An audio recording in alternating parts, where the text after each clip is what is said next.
Can we talk about this? Former TV exec turned screenwriter and script consultant, which means I help people develop their screenplays from idea to pitch. Let's talk about this. Disney has a copyright infringement lawsuit out because of Moana and Moana 2. An animator is claiming likeness to his own film treatment to elements in the film. So if you haven't seen my videos on what you should do to protect yourself, go back and watch them. I have a video on what to do, and I'll walk you step by step on how to file a copyright for your work. But let's not talk about that because there are so many people in the comments that are talking about WGA registrations, which means you likely didn't see this video. A WGA registration does not hurt, but it also may not help you legally. Registering your screenplay with the WGA. In addition to placing the appropriate copyright notice on your work and registering the screenplay with the U.S. Copyright Office, it is also wise to register the screenplay or other literary material with the Writers Guild of America. Registration with the WGA Guild does not provide a legal remedy in the event your screenplay content is stolen or infringed upon. Therefore, it should never be done as an alternate. It's not an alternative to registering the screenplay with the Copyright Office. Okay, just something you do in addition. Registration with the Writers Guild of America provides a certain date upon which a claim of authorship by a given author or writer is made to a particular screenplay or other literary material. That is the same thing that happens when you do a copyright. Okay, you're just doing it in two different places, and only one of them can be a legal remedy.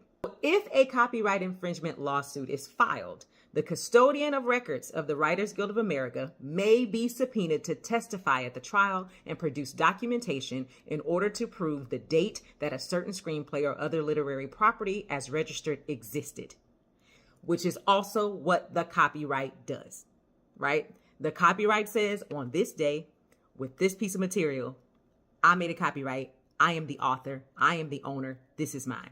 The registration at the WGA says, yep, that's right. That's it. So the most important use for WGA registration is for literary material that is not copyrightable. So somebody has asked me this question before about outlines and treatments and such. So this would include treatments, synopses, outlines, and written ideas. This would allow the owner to at least prove the date of existence of such material in the event it is used by a third party without consent or agreement. Now, the first thing I said was it's not copyrightable.